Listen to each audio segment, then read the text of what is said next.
you're still loving playing the game.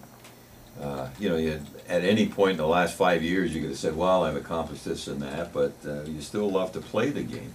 But the thing that confounds me is how supple and mobile. I mean, I can't lift my arm any higher than that, because if I lift it up there, it hurts. But well, but you look good. What do you mean? I want to look like you when, yeah, right. when I get to your age. How old are you? 103. Man, I would like to look like that. So. Yeah, well, it's all in the wardrobe. Well, that's why I tell people all the time. You know, my play is really, it's all smoke and mirrors, man. You know, smoke and mirrors. No, but I mean, do you have any tips in terms of keeping your body at a level where you can perform so well? Because even the throwing motion, you know, the arm often goes. You've got as good an arm as I've ever seen. With well, I appreciate that very much. You know, I'm not sure where it. You know, I think one thing.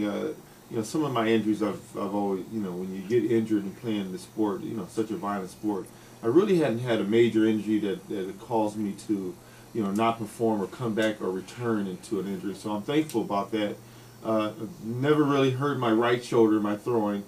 And so you have to look at those things. And I understand the game, you know, the ability to move around and throw on the run. And I always had, you know, especially as a young kid, I've been playing, you know, quarterback since I was 5, 6 years old. So from Mighty Might football to high school, college, and to the pros, I've been quite fortunate to be able not to hurt my right shoulder in my throwing motion.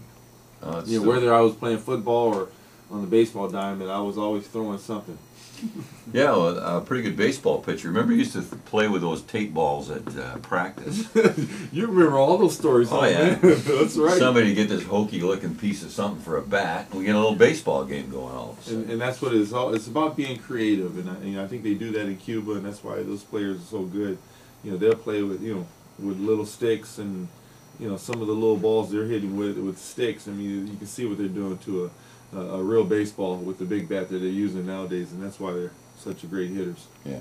Well, Damon, the fact that you're here and able to, through things like the quarterback challenge, engender that knowledge and information to the upcoming group of kids, and still be active as a player. I mean, it's just amazing.